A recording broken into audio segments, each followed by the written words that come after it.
everybody, and welcome back to another episode of Bold Takes and Bad Tempers. I'm your host, as always, Zachary Ronaldo, better known online as Zach the Bold.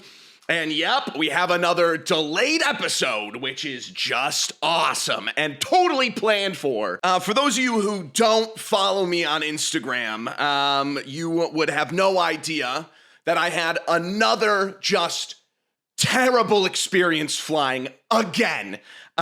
It's made bar close to the Kokomo, Indiana incident of 25. But this one was particularly bad. I think I need more headroom. I originally had planned a full segment about the good berry, like something with good berries, and we'll get back to that next week. But in particular, this framing sucks too. But we're not going to get into that this week because I've had a very eventful weekend. So, as many of you may or may not have seen, Marvel and Magic the Gathering put on an event for certain creators and celebrities to come together to celebrate Magic the Gathering and Marvel, and the new set releasing, I think, like June 26th, pre-release on June 19th. And it was very fun. I was there. I was welcoming people in if they had not played a lot of Magic, or if they were in a different category of whatever and they didn't know Magic that well. I was there. I could drink. I could do whatever. I had a couple drinks. As people walked in, I said hello. I met a lot of great people. Shout out to Gavin. Shout out to Mark Rosewater and a bunch of other people I met for the first time there. It was a lot of fun. I got wasted, though. At the end, I got trashed. I was doing pretty good throughout the whole night. And then I just had one too many glasses of wine, and I started tipping the bartenders, and they started pouring, all right? And then they started let the drinks flow. And I was like, you know what? When in Rome, okay? I might as well get a little couple drinks. So we start drafting at the very end of the night. I'm going with like Boros, Voltron, garbage. Prowess, Boros, garbage. I'm getting my cheeks clapped in this game of draft. But I just don't care because I am just trashed, and I'm playing good. I'm playing so good that I'm getting just absolutely destroyed in this game of draft. So I grab Lua Stardust from Scrybabies, and I pull her in, and I go, Lua, I am so drunk right now. But luckily, it was at 11, and the event ended. I got onto a bus. I pulled open my Marvel packs. It was a lot of fun. Not an ad, okay? I'm just telling you my experience. I start browning out quick. And listen, I think you can loosen up and have a couple drinks unless you have a problem and you can't do that. And the 2-drink limit is because I don't want you at my game that I worked for. This was an event. It was a party. Go and have fun at a party, okay? I get up to my room and I'm supposed to go to the afters to finish my draft. I get to my room, I open up my fridge for my hotel, and I start smucking down. I start smashing this half of Jimmy John's, or it was Jersey Mike's. I had it Mike's way, dude. Mike had his way with my sandwich, and I started sucking it down. And then the room started spinning. I started literally, I don't know how else to explain it other than I started living in that moment with my shutter, like as like a film guy, I can say my shutter was 1/2000 and I was shooting 30 FPS. A lot of you will not understand what that means, but a lot of you will, okay? And imagine like living your life the way 28 Days Later is shot. Like that's how, and I start like going, and I'm messaging people. And I call up Ben Bateman. You guys know Ben Bateman. I call up Ben Bateman. I go, like, as if I just got shot and I had one more. We've been there. I got shot and I was trying. I go, Ben, I just threw up half of Jersey's Mike's. I turn into like Chris Rock's dad and everybody hates Chris. I go, I just wasted $11.83 on a Jersey Mike. I just puked it up into the bathroom. I don't think I can make it. And he's like, well, boot and rally, buddy, boot and rally. And I go, Ben Bateman from TikTok and industry plant Ben Bateman. I don't know what to do. He goes, boot and rally, bud. He goes, boot and rally. And I go, say less. And then I passed out. And then I blacked out. I passed out instantly. I woke up and I literally had like the Jersey Mike's sandwich wrapper intertwined into my head. And I was so hungover. I got up like SpongeBob in the SpongeBob movie after they had all that ice cream. I was brutally hungover. The room was still spinning.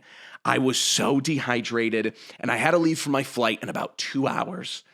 So I like fossil fighters, I smashed myself out of the rock. And I'm just gonna do every reference I can in the world. Like in Blade Runner 2049, I come out of the freaking embryo bag, and I'm like birthed anew. I'm birthed anew. And I walk over, and I grab all my stuff. My head is pounding. I hope I didn't text anyone very stupid things, which I didn't, thank God. And I took a Dramamine, and I started to get really tired, and I just power through. I make my way over to LAX. The worst. LAX isn't actually the worst airport in the world. I think the worst airport in the world is probably Orlando after the experience I had. But I think it's Orlando is probably the worst airport I've just ever been to in my life. Sorry, where was I? I ran out of data on my SD card, and then I had to go do analytical stuff. Oh, I'm going to throw up. I went from eating like a normal human being back to like the garbage that I eat every day for my macros, which is of course going to stop me from achieving my weight goals. What am I talking about? Okay, so yeah, I went to LAX. Before then, I should say, I woke up and I Uber Eats some yeasty boys to the hotel, and the walk of shame I have to do is just abhorrent. I am in the clothes that I was wearing yesterday, grabbed my yeasty boys. I also wanted to say, when I packed for this trip, I actually didn't pack enough clothes to begin with. I packed a suit, and then I packed 2 outfits. But I wore one of the outfits for 3/4 of the day on the day I went to the Marvel event. So I was already that outfit was already starting to get cooked. All right. And there were jeans. I don't wash my jeans. I mean, I wash them every now and again. I don't wash them all the time. I don't think you're supposed to wash your jeans all the time. Anyway, I get my yeasty boys, and I pick like the worst bagel sandwich of my life. They put in, I don't even know what they are. They're like lentils. Or they're like this stringy grain thing at the bottom, and they put like 4 handfuls of it on this sandwich, and it's horrible. And I'm so drunk, my motor skills. I woke up still drunk and hungover, which is an awesome combo. I'm so drunk, I'm eating my sandwich upside down. It's getting all over me, and I leave, and I don't even look at like what's on my face. I'm Ubering over to LAX. I'm so sick, but the Dramamine is keeping me alive. I'm also praying the whole time. I'm closing my eyes. You know when like a little kid prays to God, and they're like, God, if you could give me the newest Nerf gun, I'll never do anything bad ever again for the rest of my life. That is me. You know the dog that begs for boiling water on top of the oven? That is me. I'm literally praying to God, telling him, God, I will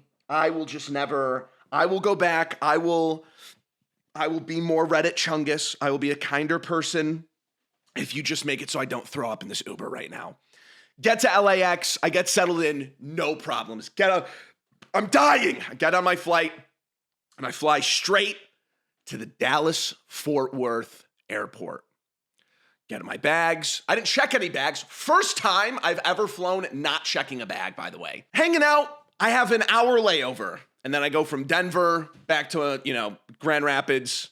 It's a whole thing. I go, and I'm looking for a place to sit down and eat, make the most of I can of this hour-long layover, which is a short layover. It's a great layover. It's the greatest layover. I'm looking around at restaurants, and for whatever compulsion it is, I see a California pizza kitchen, and I go, sure. I've had it one time. I had a sandwich there. It was fine. Why not? I sit down, they sit me right by the entrance, just in case the public humiliation ritual wasn't enough. I sit right next to the booth where everyone can see me. I order a margarita pizza at California Pizza Kitchen. I order a margarita pizza. Ordering a margarita pizza at a California Pizza Kitchen is like going to, I don't know, McDonald's and asking if they have caviar. And they do have caviar. It's like getting the McDonald's pizza they used to have in like the 80s, 90s. I sit down, they didn't even put sauce over this entire thing. This looks like one of those pizza making kits you get as a kid when you have to go and walk door to door in the worst neighborhood in Grand Rapids, Michigan, selling pizza kits. That is what I'm eating. There's not even sauce over the whole thing. It's like a can of stewed tomatoes, sauce, cheese, and probably a load from someone in the back on the back line, dude. Because who's ordering a margarita pizza at California Pizza Kitchen? So I'm forcing this thing down my gullet. My mind's telling me I hate myself because I'm trying to cut, but I don't care because it's an hour layover and I'm kind of on a vacation thing, whatever. And then my phone buzzes. I take it out, I look at it.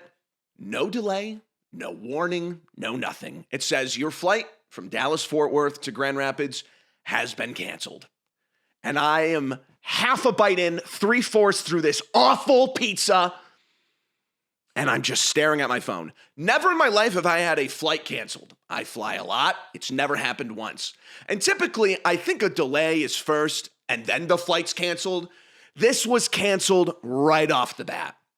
So I don't freak out. I remain calm. I saw something on TikTok once that said, never go to like the customer service desk, especially when something's canceled, because everyone from that flight is going to go over to the customer service desk. It'll take a couple hours. You could potentially miss flights that you could be taking instead. Head on over to the app and rebook it. I go onto the app. There's nothing for the rest of the night. I think I arrived into Dallas. Let me check. I arrived at Dallas at 5:30 p.m. The next flight available was at 8 a.m. the next day. So it's about 6:45, maybe 7 o'clock when I receive this text. No option to try to get me a hotel voucher. And I say, absolutely not. So I go on the app and I message contact customer support, and I'm nice. And I'm so nice. I'm nice to the California Pizza Kitchen worker. I'm nice to everybody walking around watching me do this humiliation ritual as I shove a margarita pizza in my mouth, voluntarily, by the way. I'm nice to them. And they go, hello, thank you for contacting Southwest. And I go, I'd like to talk to a real human, please. Can I please get a hotel? They go, yes. I can't believe it. The trip would have been covered by Wizards, whatever. It doesn't matter. They offer me 3 hotels. Number 1 being a Motel 6. No shade to Motel 6. I've never stayed at a motel, and I don't really plan on ever doing it unless, things fall apart and, I'm like the guy who hangs around a motel. I've never been. I didn't feel like exploring the option of a Motel 6 at that time. Maybe someone who knows a Motel 6 can tell me how that compares to a Holiday Inn Express, my go-to, whenever I need to travel, that is where I stay. It's reliable. I've never had a problem there. The next, it's one of these that's like Quality Country Inn and Suites. And I look it up and it's a 2.2 stars. And I go, maybe not. Maybe I don't want to have a repeat of Kokomo, Indiana. So there's the third option, which again is like Country Resort Suites in an Express Inn and Knuckles, right? And it's featuring Dante from Devil May Cry. And it's 3.3 stars on Google Maps, whatever. And that's my only 3 options. I go 3.3 stars. I assume that's what a Holiday Inn Express is. A Holiday Inn Express is not averaging 3.3 stars. I call up the airport. It is pissing rain outside. It is monsooning. It's tsunamiing outside. I understand now why my flight is canceled. Dallas is also, I don't know, at the time I'm in such a fugue state because I'm still hungover and I'm also crazy tired because I took 3 Dramamine. So everything is this kind of fugue, like wish-wash. Everything's kind of mixed together in the same color palette. I'm not seeing faces. I'm not seeing identities of people. They're just NPCs walking around me, and I'm trying to make it to my airport. Sitting around, I call up the place. It's storming so hard I can barely hear. The shuttle, I ask for a shuttle. The shuttle comes like 30 minutes late. The shuttle comes 30 minutes later. I'm sitting around. It is starting to flood around me. I have to keep moving areas because it continues to flood in around this airport. Why didn't you wait inside? Because I am literally floating through reality at this point. I'm so tired and hungover that I just don't care. You might as well just had me sit out in the rain. I might have felt more alive. The person cannot find me. The person at the shuttle cannot find me. I end up having to tell them 4 different times where I am. And eventually they show up in essentially this Fred Flintstone's van. They're picking it up to their waist and running with it. It is, I assume they're going to drive me out to somewhere in Dallas and they're going to skin me and sell me to cannibals online on the black market. But whatever, I don't have a choice in the matter. You know, this is the hotel voucher I was given. And they gave me a meal voucher for $12. Thank you, American Airlines, for the $12 meal voucher. Maybe I'll be able to get a quarter of a margarita pizza at California Pizza Kitchen with that. I get in the van, the guy's making small talk with me. He's a cool guy. And I'm telling you, it's raining so hard. I'm hungover, I'm sleepy. I can't get a lay of the land anywhere in Dallas. But slowly, the airport melts away into, I don't know. Did you guys ever see The Neighborhood from Barbarian? The like run down, raggedy ass neighborhood from Barbarian. And I don't realize it. And then coming off the train into City 17, I step down and there are just people hanging out outside of the hotel, watching the rain and whatever. And it is just a shithole. There are cobwebs everywhere. The paint is chipping. And I go, what am I doing? I can't do this. I think around this point, it is around 8:30. I waited for half an hour, around 8:30, 9 o'clock. And so I don't want to go anywhere. I already ate. California Pizza Kitchen is fighting my body. I'm fighting it with all, Osmosis Jones is running through my arteries, fighting off the movie, Osmosis Jones, the show, the movie, is happening inside my body as it fights a margarita pizza from CPK. And so I get in, and there's like an iPad. There's someone who's wearing no shoes checking me in. I'm looking around at the furniture. All of it's, tattered and destroyed. There's the nicest thing in the entire room is an iPad that is illuminating my eyes. And like it has a corroded wire around the side. It's telling me to get a credit card from them. So I check in. I go up to the 3rd floor. The history of, Wendy from Breaking Bad is hanging out in the room. I get into my room, I close the door. This place is liminal space. This is like an 80s, very yellow lit, fluorescent light bulbs, back rooms ass hotel. I literally feel like I'm in the hotel or room from Silent Hill 4. I close the door behind me, I lock it. It's such a bad hotel, it has 2 doors. One for when the police kick it down, and for the second for when you make your final stand. And you have to put the bed up to the door, and they end up taking a sniper through, you take a hostage, the maid, like whatever. It's the experience of this hotel. You do something bad, you sell drugs outside of the hotel room. The police show up, they break the first door, they get to the bedroom door, right? You've taken the maid as a hostage, you put up, the bed and the TV and everything over the door. So they have to American sniper you and take you out from the window. And that's fine. That's the experience of what it's like being in this hotel. They cut the power to the room, then they go in with the SWAT team and they blow you, pause, Ready or Not style, into the wall. They paint the wall with you, right? And then the hotel does nothing. They might close the room for a little bit until they can have someone, and they don't even change the carpet, right? They just put the bed over the bloodstains. I'm sitting like Robert De Niro in Taxi Driver in this room, and I get insomnia. I don't fall asleep. I'm supposed to leave to the airport at 5:30 a.m. I'm tired out of my mind, and I can't sleep. I'm worried about bed bugs. I will say this. I was going to leave the hotel if the bed sheets were dirty, if the room was dirty, and if the bathroom was dirty. Because then it's like, I don't want to get bugs. I don't want to take any guests with me home, like whatever. It wasn't. It was actually fine. It passed my merit test. The bed sheets were clean. Everything was good. The bathroom was the biggest convincing part of it, actually. The bathroom was incredibly clean, and it was probably the most updated, modern place of the entire hotel.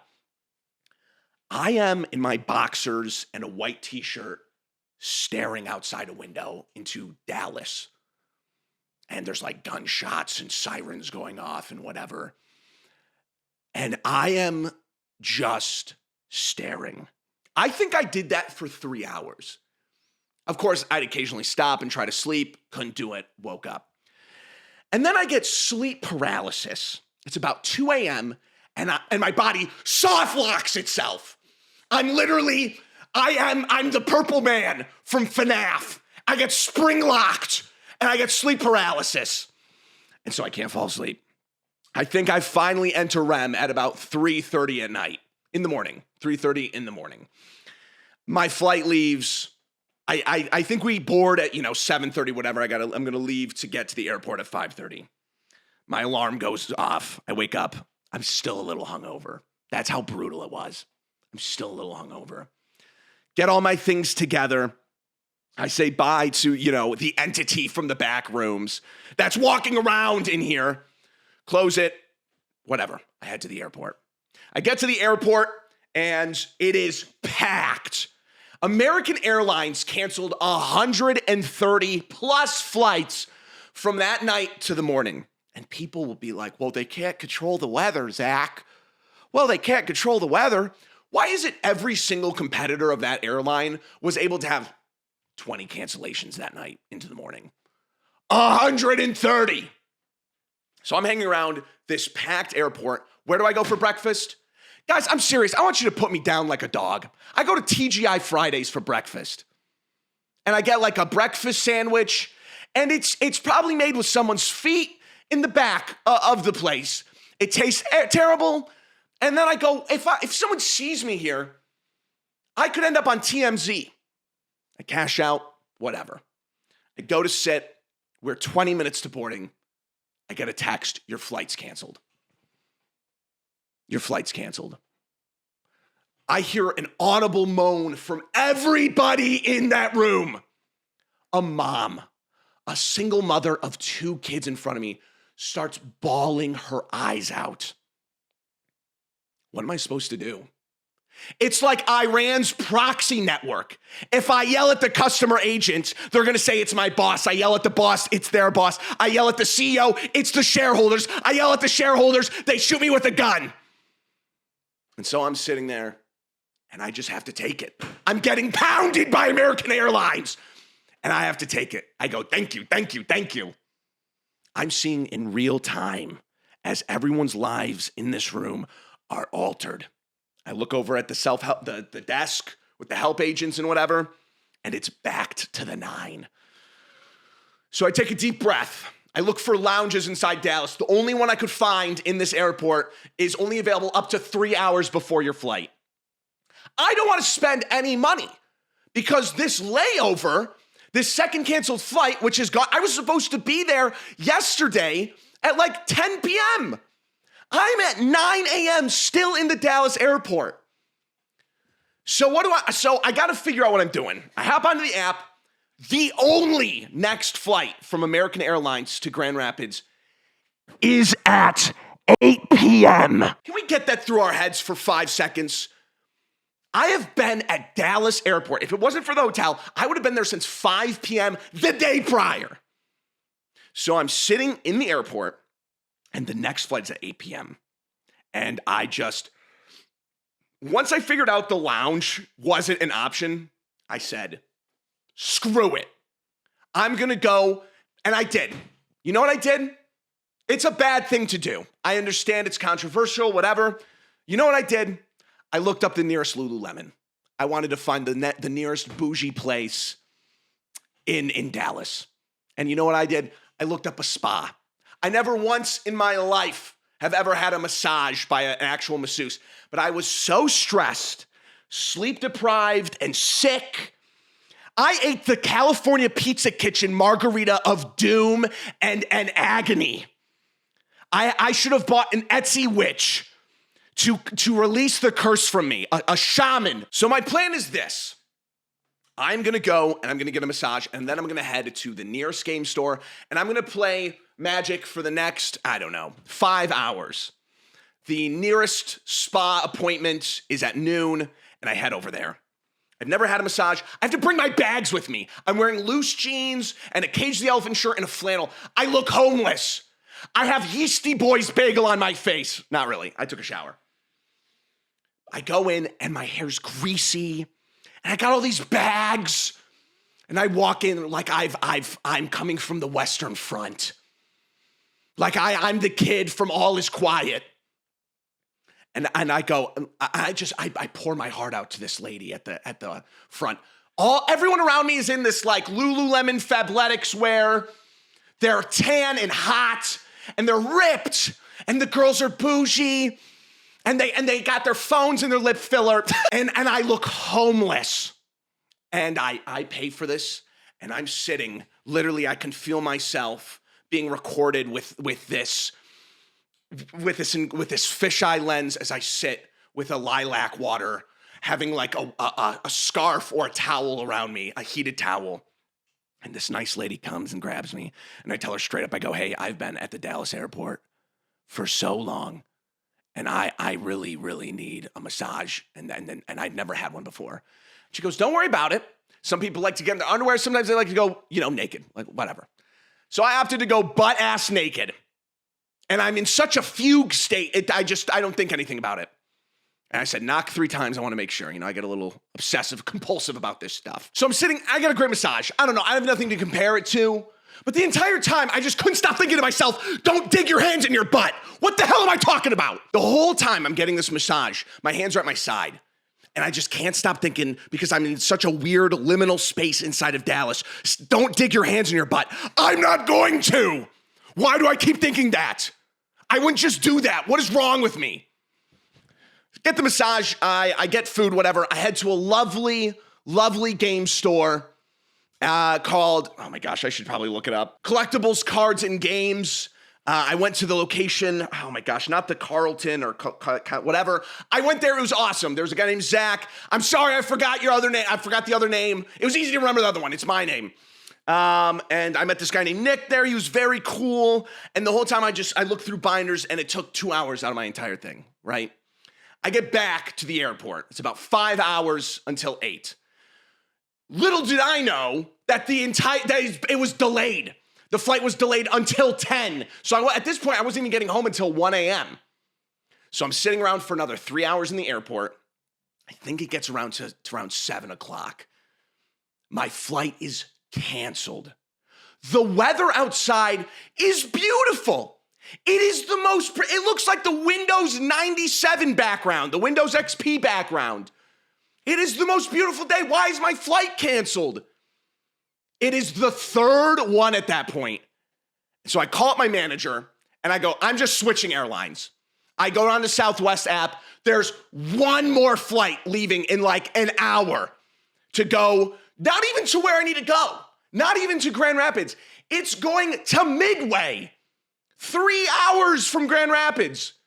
So I call up my girlfriend and I say, Elise, I'm so sorry, but I think I'm going to need you to drive 3 hours tonight to get to Midway to pick me up, because the next flight isn't until tomorrow, like at 6 a.m., something like that. And God bless her heart, she did it. I take an Uber from Dallas, Fort Worth to Dallas Love Field, I think it's what it's called. And it's packed and hot and busy. And I'm running around everywhere before this too. I've spent 30 hours at the airport already. I've spent so much time at this airport, and that there's a Baskin Robbins there. Go up to the Baskin Robbins, it's closed. I should have hereditaried my face. Just like long legs, I should have just started smacking my head onto the sneeze guard of the Baskin Robbins until my brains were splattered across its plexiglass. I should have just right then and there just started boom, boom, boom. I think no one would have stopped me in that point. Everyone would have their phones out like a Black Mirror episode as I smashed my face to bits on the sneeze guard of a Baskin Robbins inside of the Dallas Love Field Airport. That's where I was. I get on the flight. We take off. I booked the flight first, to go to and then, the Uber and whatever, and it's delayed instantly for only like 45 minutes. I was so scared it was going to be delayed again. I flew into Midway at 1 in the morning, 1 o'clock. And bless my girlfriend's heart for driving 6 hours at midnight, like 11 p.m. We got back home at 5 a.m. We drove from Midway until I got home in Grand Rapids at 5 a.m. And so now I'm gonna sleep. I'm sleep deprived. I start hallucinating. It was one of the first times in my life where I started hallucinating. My eyes were bloodshot. I looked like that guy from Condemned Criminal Origins. I start hallucinating animals running in front of us to the point where Elise is like, you just let me have this. And she like turned on music and started, but I'm trying not to fall asleep because it's 4 a.m. and I don't want us to get into a car accident. So I'm literally hallucinating animals running in front of the car. And I just couldn't believe it. I was in Dallas Airport for so long, and it doesn't help in the first place that I was so hungover. I couldn't even enjoy my massage because my mind was going 1,000 miles an hour. My neurons were firing as if I got hit by a car and I was in my last 7 seconds of being alive. I'm not dugging in my butt. What do we not get about that? So finally, I get home. I wake up at noon the next day. It's Monday. I do a bunch of administrative work. And then I go and I go on Overwatch and I get destroyed. I get destroyed. And who's in chat?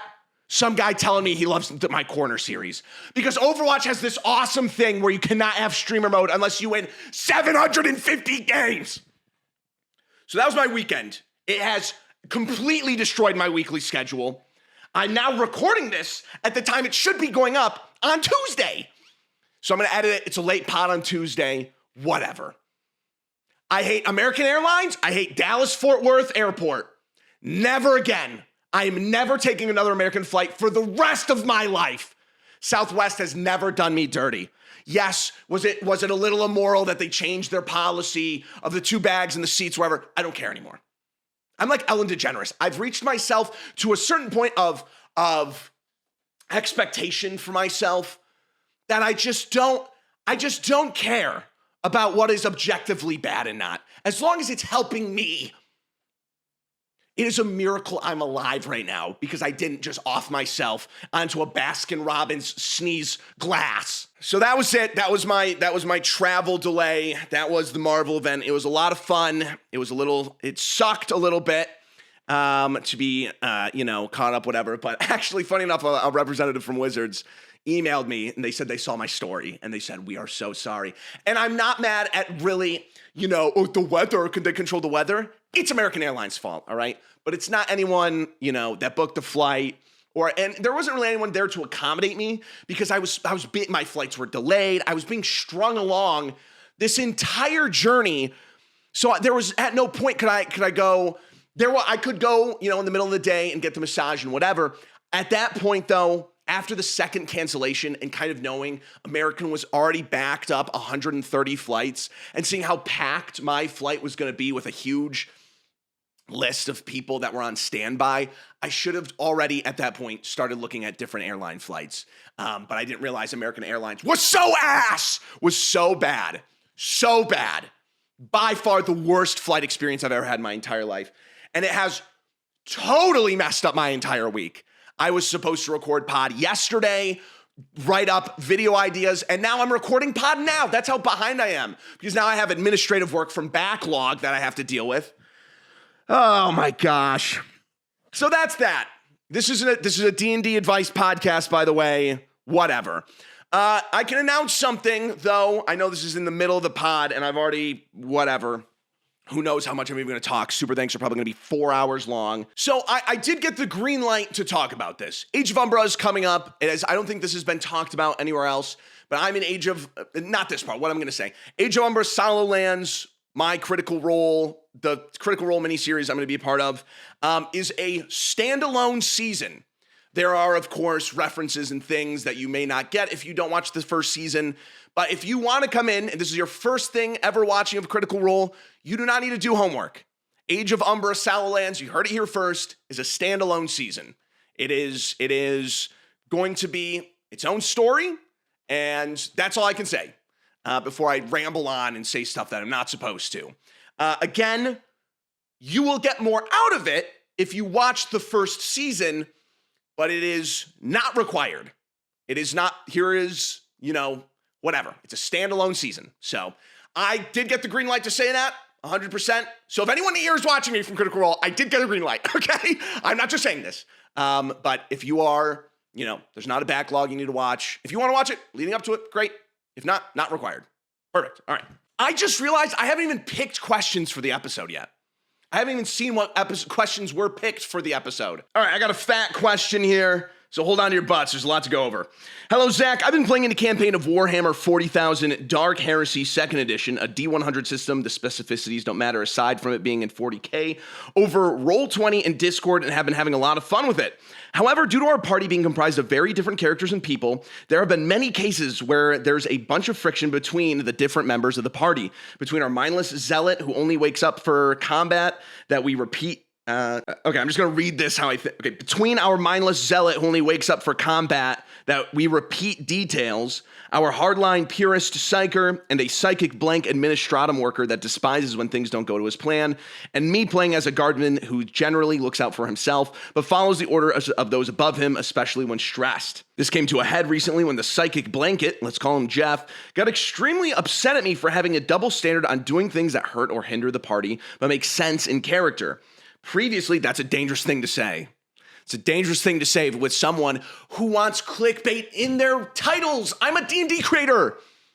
When the person who knows, I'm a reactor. I'm a reaction channel. That's what this is.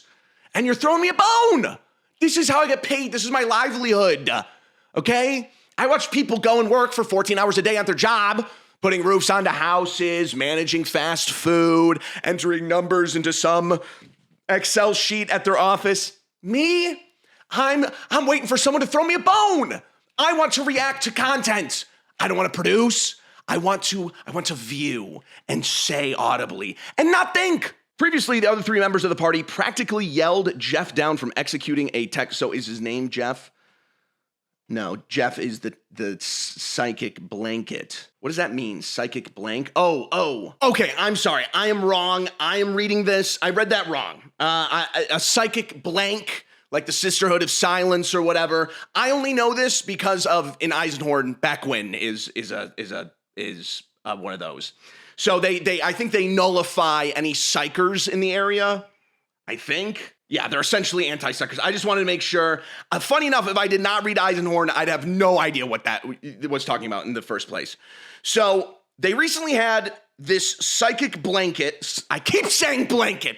This psychic blank named Jeff got mad at the writer of this person because they're kind of being wishy-washy in a lore stance. They want to be. They have to abide by the administratum, the imperium, at the same time that they want to survive, which is rare. But it's also a myth that if someone lands on a planet, they have 13 hours to live on average. That's not a true thing in the 40K universe. So previously, the other three members of the party practically yelled Jeff down from executing a tech priest that was sicking a giant Castellan robot on us, which the DM admitted would have killed all four of us.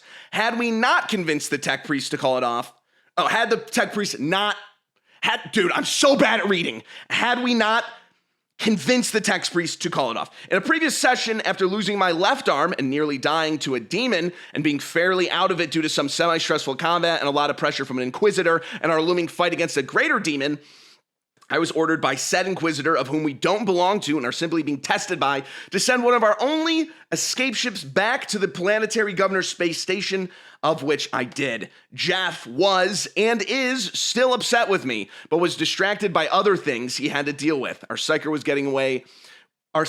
was away getting food for their partner, and our zealot was characteristically not paying any attention. He says that I have massive double standard for doing this when we talked him out of doing something suicidal, but I argue that there is a very important context to each action. To end off, have you ever had conflict in sessions of D&D likes that resulted in arguments like this sprouting outside of the session? If so, how did you handle it? And if not, how would you as a DM or a player? Yes, of course. I think D&D can be, or any TTRPG, any D&D like, can be a good vessel for you to interact with another person and get into an argument about understandings, moral dilemmas, what is good and bad for the party. But I do want to say I don't think it should leave the table. That's when it starts to get really unhealthy and kind of goes beside the point. What you're talking about now, a lot of the problems you guys have, feels like the world of Warhammer 40,000. You have differing interests, different pantheons, and different, like you have like the God Emperor, the Chaos Gods. In your case, you're dealing with an Adeptus Mechanicus. So you're dealing with the Machine God, who is actually that dragon guy. Maybe, who knows? And so what you're telling me sounds awesome. It sounds like a good role play. However, I can get into heated arguments as a player and not have it affect me. I've done it before where I've gotten into heated arguments with people inside of a game of D&D as characters, and it doesn't, I've had it before where a DM goes, do you guys need water? Do we need to take a break? Is everyone comfortable? Is everyone okay? And that's good. I think that's fine as a DM to ask. But I think it detracts. I think it's also, when a toddler falls over and you're supposed to go, get up, you're fine. Instead of, are you okay? Oh my God, oh, you fell over. And they go, oh, I did, and I'm just gonna start bawling my eyes out, where it's like, oh, you're a kid, you fell over, you're fine. And they're like, oh, I guess I am fine, ha.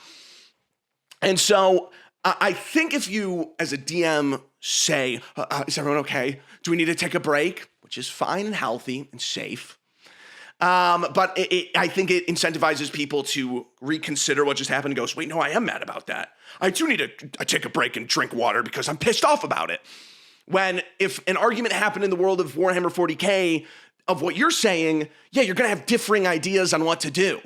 If a machine god, I don't know how I feel about the idea that your DM gave you the power to you guys the power to be told you would have died otherwise.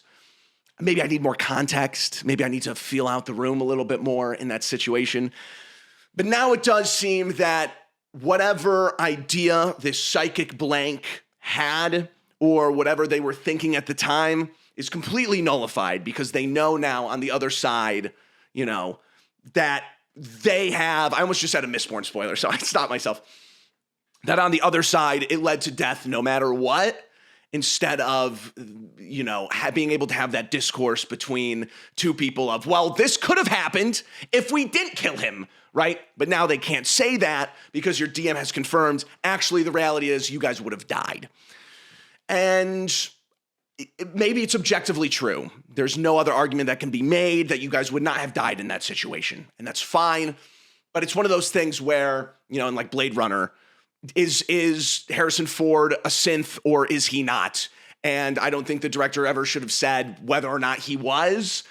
It just kind of leaves more for the imagination. I think it does a disservice to what that ambiguity does to a story and how characters and players interact. But what I do want to emphasize is that that the bad part of this discourse is when you actually get mad at each other. I think there's a difference when you have the Chungus Reddit awesome guy going and being a murder hobo and just ruining it for everyone. And this is so funny. And this is what it means to play D&D, as opposed to, okay, well, if this is a very random, not specific thing, right? There is an Astra telepath who is the only way that the Greater Imperium can hear from this planet that is past the Great Rift or whatever it's called, right? And an Inquisitor or an Ultramarine starts talking to this, what were they called? This psyker talking through the Astra Telepathicum, and all of a sudden they get corrupted, right? And they start saying lies about the Ultramarine. This is getting too convoluted. They're telling lies about the Ultramarine, trying to make the Ultramarines turn on each other. Is it the Psyker that's lying and actually the Ultramarine is corrupted? Or is it the Ultramarine that's fine and the Psyker's corrupted? And all of a sudden you have this conflict because that's kind of what the Chaos Gods do, especially if you're dealing with Tzeentch and stuff like that. And so the idea of arguing with other people, especially if you're a regular guy in the world of Warhammer with a psychic blank, a psyker, a Adeptus Mechanicus, and all this, you guys are going to have differing opinions. But again, if it bleeds outside of the game and now you don't want to go to the game because it's going to be weird at the table. Sometimes my cousin who grew up in an inner city school, they used to beef all the time. And the way that they get past their beef, they squash their beef, is they'd run 30s in the bathroom. I've talked about it on the podcast before. And they'd start wailing on each other. I don't encourage violence, of course, on this show. I don't think if you get into a disagreement with someone in D&D, you should go into the bathroom and start fighting each other for 30 seconds and then declare that the beef is squashed, right? I do think if there is a problem at the table, nip it in the bud right then and there. Talk about it. Don't let it stew. Don't go home and walk around your room. Go, well, I should have said this and they should have said that. And, next thing you know, you're pointing a gun at a mirror, saying you're feeling lucky, punk. That is what we want to avoid. We want to avoid that you are getting into your head about own conclusions, about other arguments and whatever. You got to squash the beef at the table, and it's going to be a better space if you do it in front of everyone else. Because then if things get heated, people can tell you to calm down. But you shouldn't marinate on these things, because then you start changing your sense of reality for how people actually are and what they actually think, and you're filling in, cracks of people's emotions or what they're thinking, and you're just making this person bad, bad, bad. And so I think squash the beef there. I think we need to be a little bit more confrontational as people at a D&D table, a D&D-like table. I think we need to make it so that when we do get together to play the game, we're not just staring at each other, or it's awkward, or now you're not being invited to the wedding. And I feel like that's very passive in session 0 of me. But I've been trying to work this on this for myself as well, where I address things and I try to get people's perspective. And if they're wrong, and that's fine, and I will stay mad at them, and that's whatever. But I don't want to have my mind make up what the other person's thinking or how they feel and just let that kind of stew until everything comes to a boiling point. And then that's how people get killed. And then you stab each other and stuff and you shoot each other and whatever. And we don't want to get to that point. We want to be saving humanity, right? Unless you're a part of that, oh my gosh, of the Warhammer community that's like, well, actually, the humans, I'm always against the humans. And every time I go, I'm just not, I can't do it. If I meet someone and they're like, well, actually, the Chaos people are the good guys. Well, actually, Chaos, dude, you're so cool. That's so awesome and edgy and cool. Well, the Imperium are like fascists, and they're also like, I know, I get it, okay? I get it, right? And it's over the top, and it's super evil and whatever. But I'm not going to be the person who's like, I play Chaos Marines because I think the humanity, you are human. Stand up for yourself. What are you talking about? My gosh. All right, I'm getting ahead of myself. Let's get into super thanks. Depending on the announcement the Patreon's going up soon. I've said that a million times. We're also getting a P.O. box. All of these will either be announced next week or they'll be put into the description of this video sometime mid to late this week. But both will be going up. I'm getting a P.O. box. Send fan mail, send thoughts, questions, send whatever. I'll make sure to put it out there so you guys can do it. If it's not down below by midweek, you'll hear about it in the next. The next thing I want to talk about is Patreon's going up. Super thanks are going to change a little bit. You're more than welcome. We're going to have a cap on the super thanks for how much you need to donate in order for me to read it. And the reason for that is the super thanks clog up the end of the podcast a lot. It used to be this nice cherry on top at the end. And now someone will send in 50 cents and will put in like a full chapter book, right? And I don't want you to send money and not have something. And this isn't even me trying to get more money out of you guys. If it just means less super thanks, that's fine. But if you get a certain Patreon tier, you're able to ask something a month or multiple times a month. Maybe I have to separate it enough depending on how the Patreon looks and whatever. But I think that'll be healthy. And again, it is not me asking for money if I cap it where I will only read it if it's $10. It's not about that. It is purely to just start slowing down the amount of super thanks coming in. And I think that is, just a reasonable thing to do. I'm not going to get mad if all of a sudden everyone stops sending in super thanks, right? Maybe I'll have to bump it up even more if I still continue to get thousands. I don't get thousands. That's, of course, hyperbole. If you think that's greedy, that's fine. I think it's the logical thing to do. I'm not looking to get more money from the super thanks. I'm just trying to make it so that the podcast isn't a super heavy front end monologue, 2 questions, and then the longest super thanks like it was last week that I've ever had. And then now I have 2-hour episodes. I don't want that, okay? So it'll be changing in the future. More definitive lines will be told next week, but I think it's going to be capped at $10 capped at $10 minimum in order for me to read the super thanks, and purely just so the flow of the episode goes better. So let's get into it. All right. Moth Tot sent in $25 big dollars. This was a repost of previous super chat because I was a big darn idiot and put it on a video from like 2 weeks ago. I'm sorry about that. Hey, Whack the Mole, Zach the Bold, longtime watcher here. I wanted to say thank you for making genuinely entertaining and enjoyable content on this AI helpscape of modern YouTube. Beside the point, I just want to talk right now. There is an official Zach the Bold Facebook. The reason I made it, I'm not a big fan of Facebook. I don't go on it ever because there's so much AI stuff and it's kind of made for old people, whatever. But it's there. There's an official page. We're working on getting all the other pages taken down. If everything that will be posted to my Instagram will be auto-posted over to Facebook. So you can check that out if you're on Facebook and that's maybe your biggest social media. So you said AI hellscape of modern YouTube. Luckily, I don't go on YouTube Shorts. I typically do TikTok still, and I hate TikTok. But that is why I'm talking about it, because Facebook is also an AI hellscape. So your content makes me genuinely, though I naively believe artistic talent will proliferate over the corporate slop that companies are so keen to shove down our gullets. It's like those fake Krabby Patties from that one SpongeBob episode. But I digress. I agree. I totally agree with you. I'm just now at the point too. Listen, I understand there are every update with Nana Banana Pro, with Gemini, with listen, I'm not going to be, how do I say this? I'm not going to be naive and dishonest to say that more and more AI imagery is becoming more realistic, harder to define. But, if I see you have an AI generated image for a brand or an advertisement, I just see it as very classless, very tacky, gaudy. Is that the right word? I feel like that's too complimentary.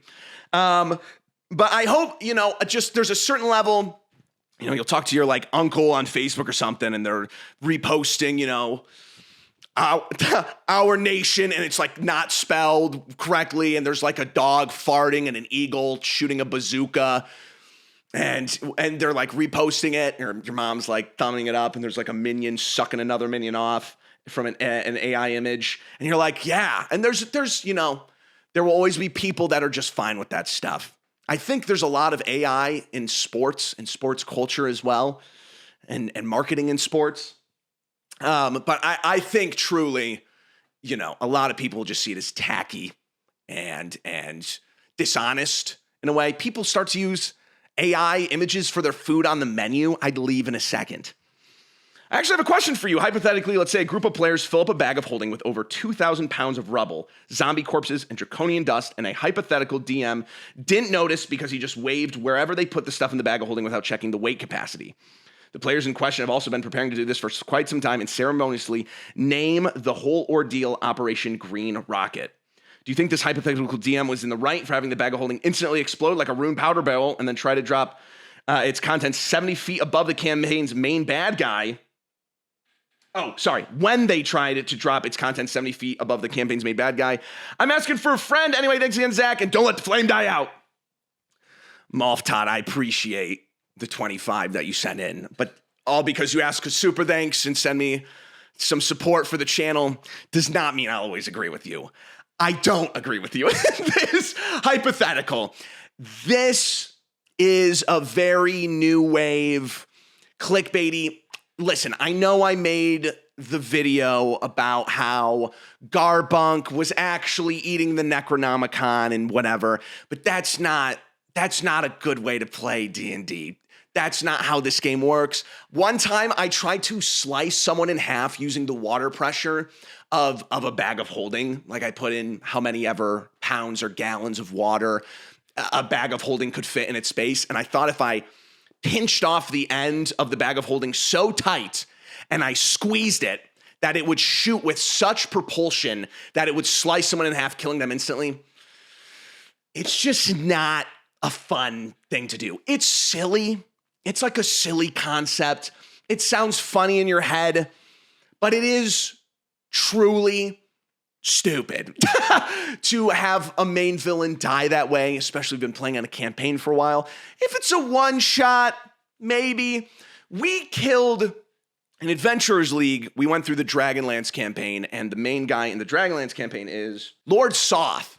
And in Dragonlance, spoilers for Dragonlance campaign D&D 2024, December 2024, Lord Soth has a weakness that if you hold up the mirror that holds the reflection of his late wife or something, he will get stunned for a round or whatever. And they also give you a bag of holding in that campaign and a portable hole. Well, if you throw a bag of holding into a portable hole, it sucks everything in within a X amount of range, and it typically kills whatever is in that range.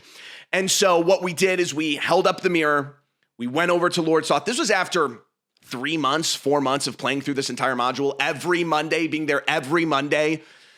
Hold up the mirror, stun Lord Soth for a full turn cycle, walk up, have someone throw the portable hole, have another person come in, throw the bag, and have them both like Misty Step out of the way, or it was just like one person. And it killed Lord Soth instantly. Adventures League is ran by the book. It's ran vanilla. It's either portable hole or bag of holding says if you throw one into the other, it does X, whatever. And so you have to run it by the rules. It's kind of how this entire event goes. I talk about Adventure Leagues a lot on this podcast. And it would have been the most anticlimactic, stupidest thing in the world if there wasn't like a denouement where we had to escape from the falling castle in the sky and fight ancient black dragons and whatever and still almost die.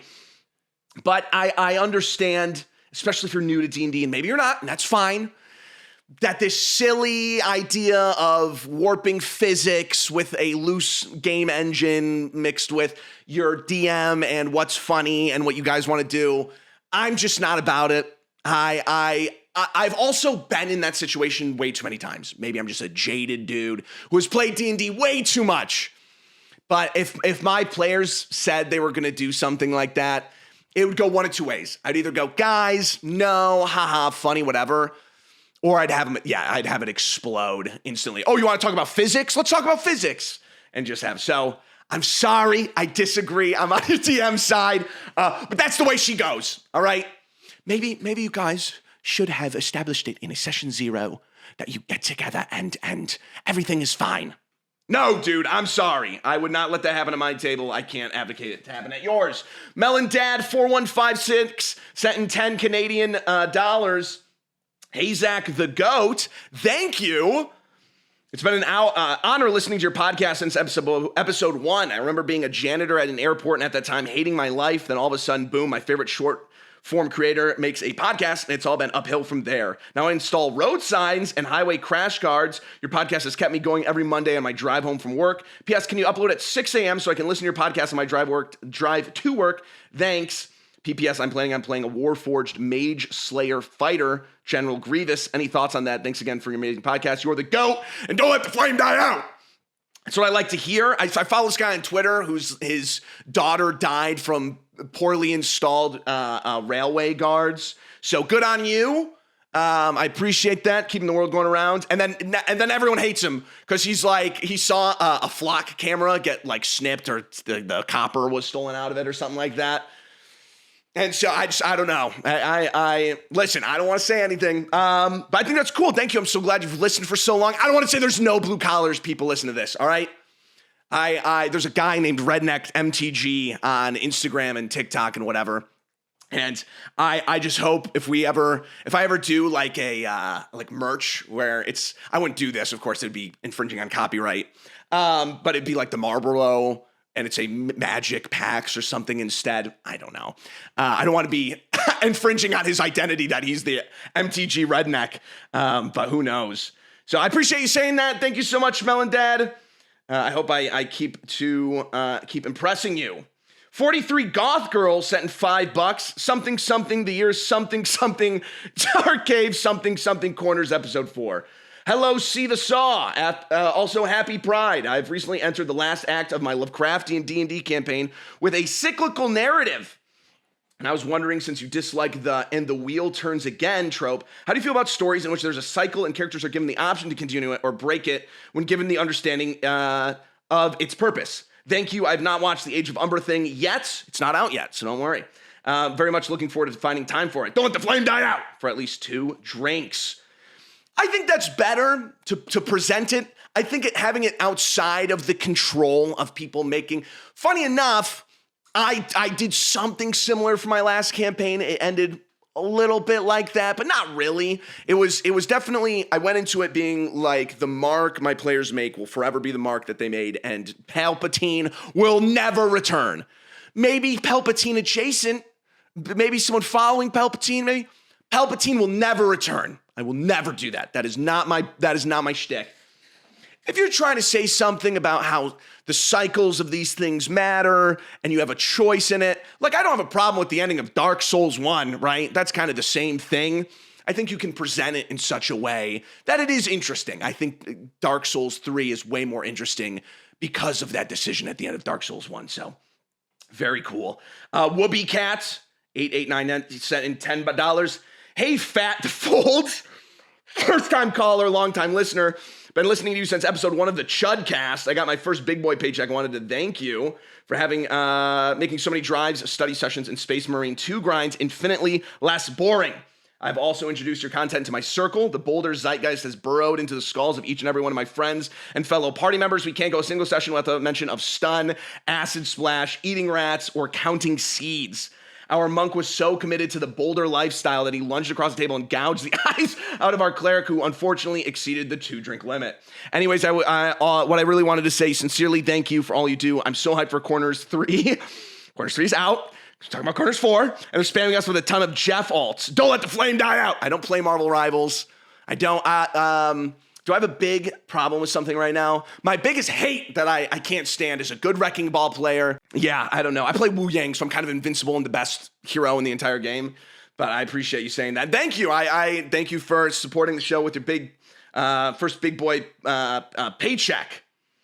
Dolph the Blue, 777 sent in $2 Canadian.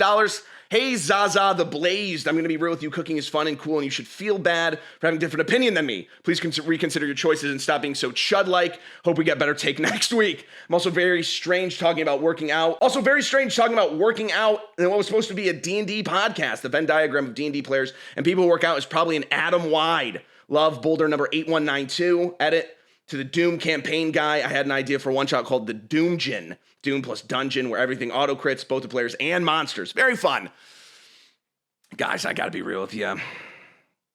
I bought a bunch of pre-cut veggies. And it gets to the point where, seriously, now I have to make the decision. There are 3 roads in front of me. Do I continue to be the funny kitchen cells guys who eats a pound of turkey as a pickle witch, and the pickles get too hot and they melt in my hands and I gag 10 times while eating it? Do I prep vegetables and take the time out of my day, and that will cost no money at all? Or do I buy pre-cut veggies and pre-made salsa and everything like that, and it'll cost me $150 per meal? Not per meal, $150 per like 4 meals, whatever. And so I have to face this road. Because now also, the fact that vegetables are good for you and they're full of fiber, I get so much more full as I'm eating.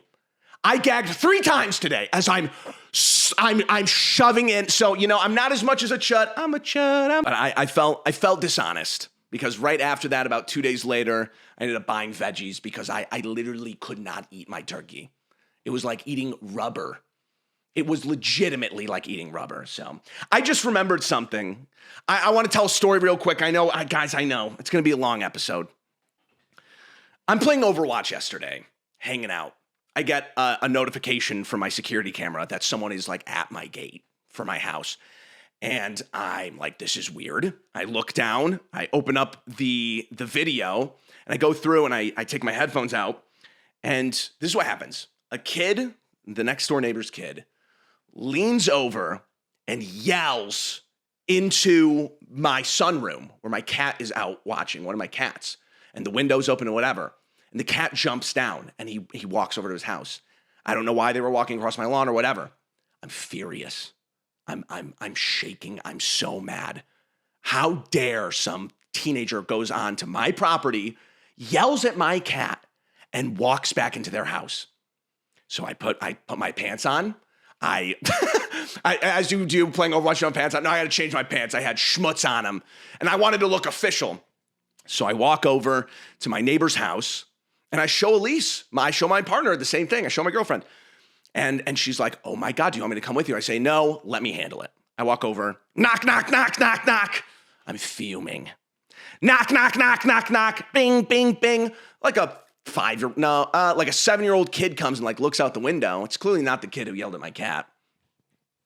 The mom comes out of her house. She goes, "Hey, sorry, we don't use our front door. How's it going?" And I feel really bad because I'm not mad at the mom. Teenagers will be teenagers. I just don't want this happening again, and they should be aware of it, right? And I also want to meet my neighbors. It was my first time meeting my neighbors. We've been wanting to bring over like cookies or something. So I'm trying to be cordial. I'm not going to come over and be like, your mother frickin' son came over and like what? I'm not going to instantly go into that, right? And she comes up and I go, "Hey, sorry, so sorry to bother you. I live over here in this house. But you're like someone living here. If there's a teenager here, they walked over and they yelled at my cat." And she's like put off, which is fine, right? It's your kid. Someone's coming over and accusing you of something and whatever. But she seems really perturbed. She seems very confused, genuinely confused. And so I pull out my phone and I show her the security footage. And sure enough, he leans in, yells, cat runs down and stuff.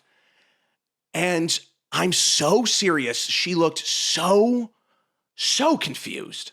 Because one thing I didn't notice is that she was in the background of the video. Whatever the angle, whatever, I thought she was just another teenager. And she's like, "Oh, I'm sorry. I think your mic is just really good on your camera. We have 3 cats. My kid loves the cats. I was right there. I saw it. He just leaned in and was, like saying hello to the cat. He wasn't whatever." And so she's like, "Can I watch it again?" We go and watch it. And sure enough, kid leans in, yells, cat runs away. And he turns around, he yells, stops yelling, turns around, walks away, the cat runs down. And she goes, "Yeah, I don't know. He didn't. He loves our cats." And bless her heart. I'm just thinking, I don't want to get into it with you. You're my neighbor. You seem lovely. You seem totally fine. I'm the new guy. I haven't even introduced myself and I come banging on your door. And I wasn't really banging, but. And so I go, "You know what? I'm sorry for the misunderstanding. If it was just the mic of my security camera, this has just never happened before. I'm sure they have. If you ever need anything, we're right across. We'll always keep an eye out, whatever." And I go and I walk away. And it just doesn't sit with me right that like this mom is covering for their teenager so hard. Maybe the mic did, but I'm watching the video. It's on the video. I watch it like 4 or 5 more times. I get home, I watch it 4 or 5 more times. All of a sudden, I realize what is happening. The kid did not yell at the cat. The kid leaned in, and you know who was yelling? Me. 4 rooms over. Like a hallway. It's not actually 4 rooms. I don't live in a mansion. It's me yelling in Overwatch. And the way that everything lined up, he walks over. There's nothing. I'm not yelling in Overwatch. He leans in. You see his mouth move. I start yelling. I stop yelling. He leans back. The cat jumps off. So me in a fury watching this video twice and showing the mom makes me realize, oh my God, I was just so pissed that I thought some teenager came and ran to yell in my windows at my cat that I just didn't watch the whole video. Because if you watch the whole video, no one's there. I'm still yelling. And so it makes sense to me why the mom was so confused. Because she watches her kid walk up to the gate, say nothing, probably says like, "Hi, kitty," whatever, and walks away. And then I'm showing her a video where he leans in, yells, and turns away and the cat runs away. So it was the craziest timing in the entire world.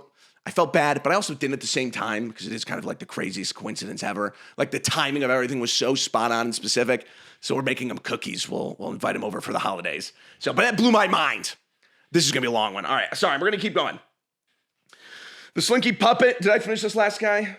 No. So yeah, I listen, with the cooking stuff, I'm sorry, I'm not a chud vampire this week. But I'm trying to cook more. I'm trying to be better using one pan. I don't know. I think a lot of D&D players work out. I think more Magic players work out. I think more Magic players have other hobbies than D&D players. I think if you're like a theater person, you like that stuff, you're just going to be more naturally accustomed to being D&D. So, but we're out there, we get swole. I just wear really baggy stuff. You can't tell how yoked I am. The Slinky Puppet 2429 sent in $5. Hey, Zachary the Balls, here's 5/6 of a month of a dropout. Is Corners ever going to go into another? Is Corners ever going to get into other TTRPGs like Masks or Power Rangers? Both systems essentially have pre-made characters, and sometimes story would work well with Avishkar. They put in Alishtar, close enough. I'm sure you've gotten a lot of people telling you which episode should be, but I don't care. Don't let the flame die out. Maybe for like a holiday episode or something. I can't imagine. There's just so much stuff. And also, I'm already not doing second edition. Like, I'm transferring it to what people know in fifth edition. So I don't foresee it. But who knows? Maybe for a special episode. Tubby's Magoo sent in $5. I have to ask. I've been binging the podcast, and I feel like this is a recent enough to ask. In regards to Goodberry, I think it'd be a great way to infuse it in without adding a Jamba Juice would be for a royalty or a disguised BBEG to offer the party a crazy awesome position, making Goodberries only for them to be locked in a dungeon and being forced to make it for them for eternity. Also, if they break out of the dungeon and escape now, they'll have the bounty on them. So even if they're seemingly alone to make good berries even for themselves, then a bandit, bounty hunter, or NPC will pop up, ambush, and attempt to capture them. I've been listening to Legends of Evantris and your Shorts Corners podcast. I'm desperately signing up for D&D and D&D-like events, trying to get in the game since I've never played, but I just thought it would be a cool way to deal with good berries while staying immersive and, if anything, making the campaign darker and more complex. Don't let the flame die out. P.S. I have watched Through the Corners episode 3 like 3 times each. Each episode of Corners like 3 times each. Big fan. I think it's my favorite YouTube series to come out in years. Thank you for watching Corners. I appreciate it. If you haven't, go and watch it. Listen, I still think it's just a dumb concept. I don't want to feed into my players making a Jamba Juice and then having Dog the Bounty Hunter come hunt them for the next 40 years. I think if you're new to the game and you want to entertain that idea, that is the best way to go about it. Integrate it into your main story and streamline it so it has a purpose later on and not just to fill time into a filler arc where your players are doing a funny thing and in reality, everything turns so goofy that their goofiness just adds into the world's goofiness and the contrast isn't there. And then it's like, why are you even playing D&D, right? So listen, I'm a jaded person who has played a lot of D&D over the years. If you are new to it and you have the attention and the patience to do something like that, more power to you, right? I am just going to be, if I'm at the table and my DM is allowing me, all the players to do goofy stuff and the world's goofy and whatever, no, I'm sick of it. I don't want to do it, all right? It makes sense that a king would take the Goodberry, whatever. We'll talk more about Goodberry in the next episode. But again, it's fine. I think if you want to do that, it's fine. Metaverses sent in $25. Dear ZRB, KOA, ZTB, Zachary Ronaldo, better known online as etc. I'm starting a virtual. I live 2+ hours away from all my friends. D&D campaign in a modern day city. Think Boston, where the players work in a fantasy equivalent of the FBI solving magical crimes. Homicide by fireball, magic-enhancing substances, magically altered tax records. The sessions are not episodic like they may sound, and I've worked very hard to make everything... They're not episodic like they may sound, and I've worked very hard to make everything that happens is connected and leads towards a thrilling plot for most of them, for them to most likely derail, which I've also planned for. Point is, I've spent a really long time on it. The only issue now is that I'm getting ready to start this September. I've reconfirmed the availability of all my players. One player had to drop out completely, and all the others are very non-committal. Ugh. Everyone's backstories have been heavily intertwined throughout the main plot, so the fact I may lose those stories, have already lost one entirely, and need to patch in new backstories from new players that I wasn't prepared for is making me panic. Plus the fact that I don't even have enough friends who are interested enough in D&D for anything more than a one-shot. I've asked, should everyone ultimately drop out? What do I do? Do I use one of the websites to find players online and hope I don't get a psycho? Do I cross my fingers and pray that they don't suddenly decide to drop in the last week of August? Am I overreacting and panicking over nothing? Thanks, a fan since the note taker video. Oh, wow. Yeah. February of 2024. Time flies, dude. Time flies. Okay, listen, this is definitively like the worst part of running a D&D, like, right? You are going to have this no matter what. I live by a philosophy that I don't like assuming things. I think assumptions are really bad. You start to worry over stuff that hasn't even happened yet. I think that you have to let your friends know you have worked very hard on this. However, if you have non-committal friends, you want to find people who like the game as much as you. You can try out the stuff online, see how it goes, see how it works for you, right? There are people who are as interested who don't have friends that want to play a serious game of D&D. Now, it sucks that you prepped all that backstory stuff and, making these worlds intertwined and have them, contribute to the world and whatever. That sucks, right? You can cut it out, or if it's already part of the world, just keep it in. Maybe you can have some kind of references or whatever to it, right? But you gotta let your friends know how much you're worrying about this because of how much time you put into it, right?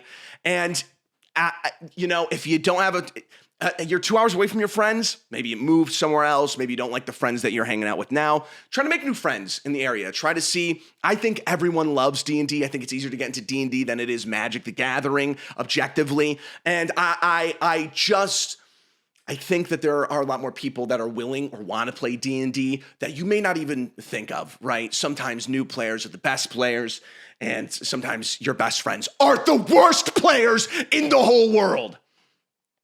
So that's my advice. I think you can go with that. Prime Hylian sent in 20 New Zealand dollars when the Cold Stone Creamery worker asks Zax if he wants Oreo topping, and he just hits them with that one stare from the whale. Thanks for giving me all the joy I've had watching Corners. I'm not kidding when I say I've watched the first 2 episodes 10 times or more. I still cackle at Corey going, oh, disintegrate. 3 was also excellent. Can't wait for episode 5. Okay. If you ever come to New Zealand, I'll buy you a drink. God bless. I'd love to go to New Zealand. I feel like that's cool. I'm kind of like I'm just a tourist, a stupid tourist that has just hunt for the wilder people. Wilden people? Doesn't matter. And I think it's very funny. So I'd love to. Thank you so much for the 20 New Zealand. Papa Eon 7210 sent in $10. I saw the Backrooms too. I'm not a horror guy, but it's inspiring a guy from Santa Clara, my home county. It's not a country. I know that. That's early 20s. Okay. That's early 20s like me, has been so successful in his first stint as a director. Just a reminder that if I'd gotten into 3D animation as a kid, I could have made it. It's over. Okay. All right. That took a different turn than I expected. Yeah. Sorry. 20, you're cooked. You're cooked. If you make it to 21, if someone is good at 20, you're cooked. You can never go. You should have invested into Bitcoin. You should have gotten into Blender. You're cooked. You can never recover. It's over for you. Of course, that is a joke. That's a joke. I love this meme that's going around where it's like the director of Backrooms is no longer here, but he's also 20. And it's like there's the blank Backrooms. Very funny. Yeah, it was cool. It's very cool. Curry Baker, also, made Obsession 26, a year younger than myself. Also just made the Blair Witch of the 2020s, not Stranger Things, the Paranormal Activity of the 2020s, absolutely made $1 million. So, it happens. I at least tried. Curry Baker has made like 5 short films already, and he has an incredibly successful channel. Okay. Fun Gus 88 sent in $5. Hello, Zachary Theodore Boulderson. I sent this before finishing the pod episode and hearing the comment about limiting super thanks. If you have too many, feel free to ignore this question. Wanted to spend my appreciation for your videos, both long and short form. I've ended up stuck in college for longer than planned as the computer science degree went from highest job placement degree to nearly lowest in a single summer. Had to pivot majors pretty late in the game as a result. The business student life keeps me from playing D&D or engaging in hobbies as much as I would like. So these videos really help tie me over. Dude, I could not imagine what you're going through. When I was in college, I went to engineering for I went to engineering for software. Like I wanted to be a software engineer. And so I couldn't imagine now seeing all those smug ass people I was in engineering with, which is one of the main reasons I left engineering, was because the people were intolerable. They were insufferable. And so now to see, all of a sudden people scrambling to try to find something else, is very interesting. I couldn't imagine what you're going through. I'm so sorry.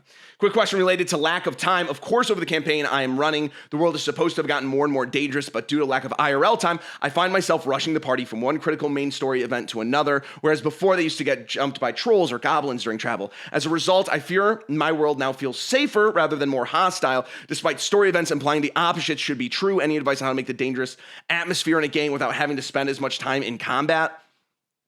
Yes, I think your players are also getting stronger. It's harder to make your world feel more deadly if you're playing Dungeons and Dragons as you get to a higher level. So it's probably also not your fault as much. I had to put in something. Oh, it's so hard because if you make encounters harder, people are going to min-max more. They're going to level up differently. They're going to play differently. I think if you're already into a game, it's harder for them to min-max now. Just don't let them respec. Just go to battle.sim. There's a thing called battle.sim. It helps you make encounters for Dungeons & Dragons 5th edition. It gives you a better baseline than the CR rating ever does. And what you just need to do is just have harder and harder encounters.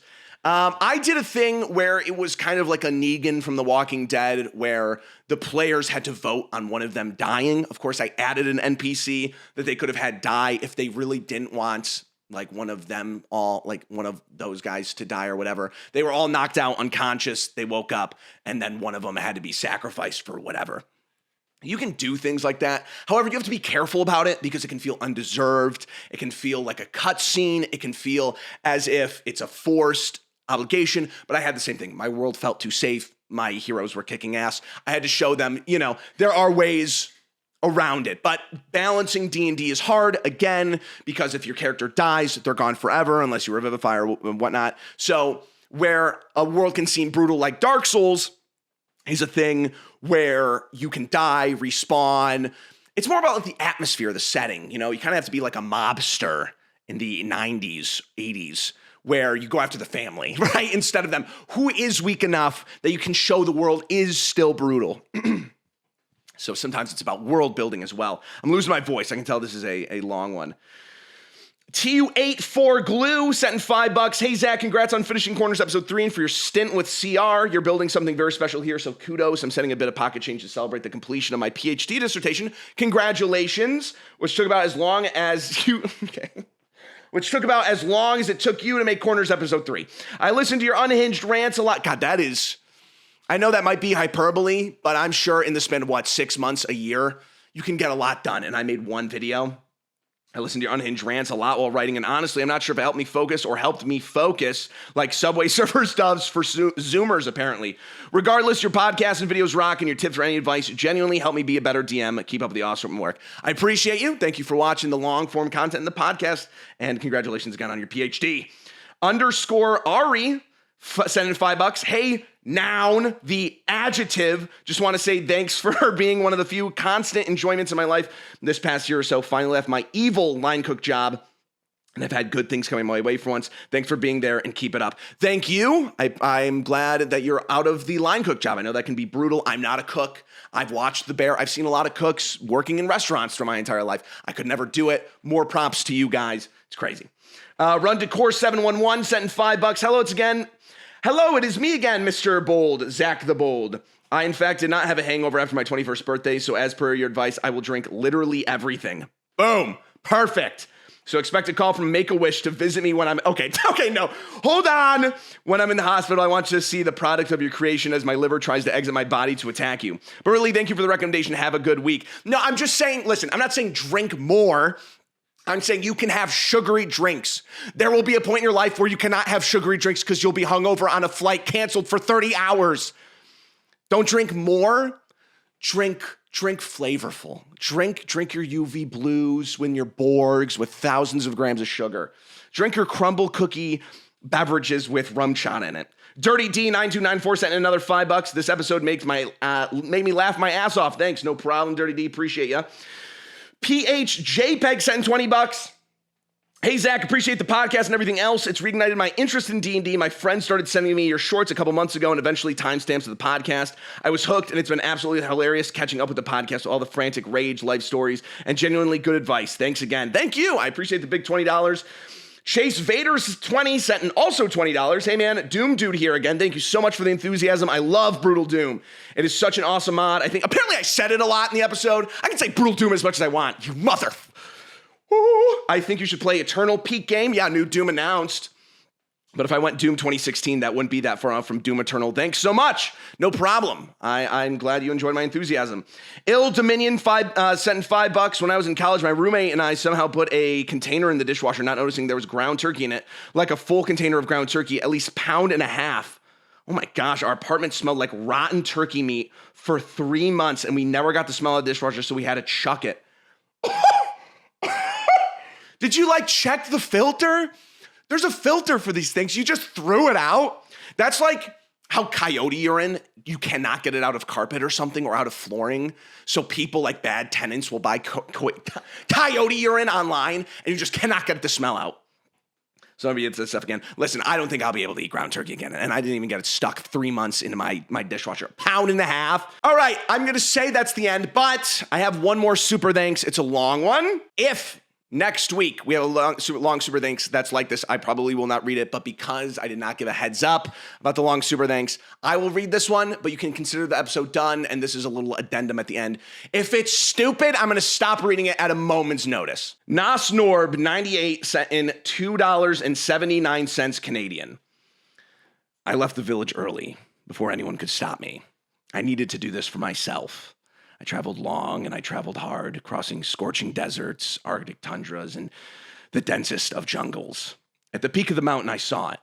The destination, the reward for my labors, the Zach the Bold super chat. As I made my way closer, I was met with something unexpected. In my way stood a stone wall, stretching endlessly in both directions. How could this be? Leading to this wall, there was a line. The line was long and spiraled back and forth like the tail of a snake, hundreds of people waiting to get in. One by one, people slid their donations through a slot. A small wooden door opening to let them through. As I approached, I could hear the sounds of the super chats echoing through the air. I joined the end of the line, and my gaze was met by the man in front of me. "Excuse me, sir. May I ask you, what is this place?" He let out a scoff. "You joined the line, yet you don't know? This is the paywall." His voice was low and hoarse and tired. I expected to make a small donation as part of this journey, but never expected anything like this, I replied. "You really are out of the loop. I work 24-hour shifts in the sewer mines, and even I know the super chats have grown exponentially in number since the Critical Role announcement." As I was about to answer, I noticed a second door in the wall to the right. Had that been there the entire time? It was large and golden with neon arrows pointing at it.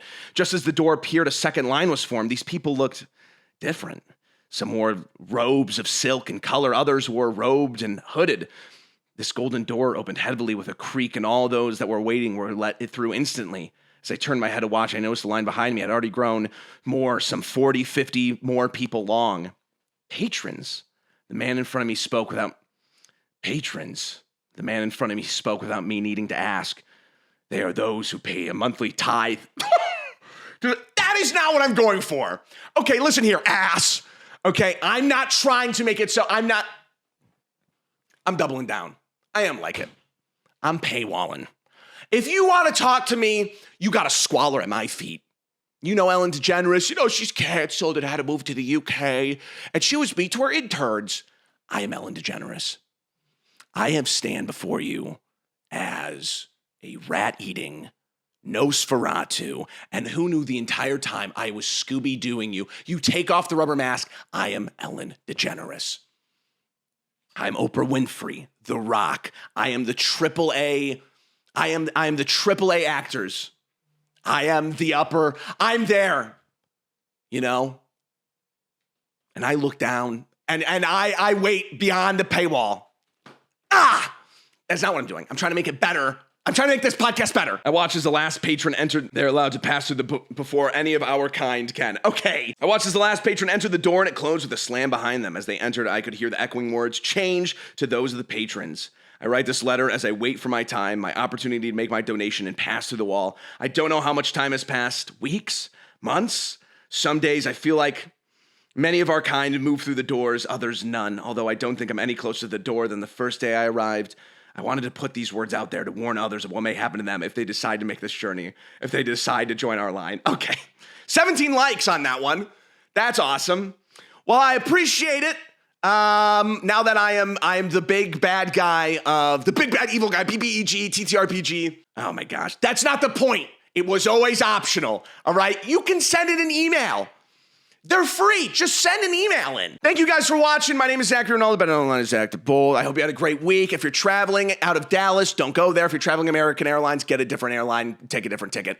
I love you all. I'll see you in the next one. Bye.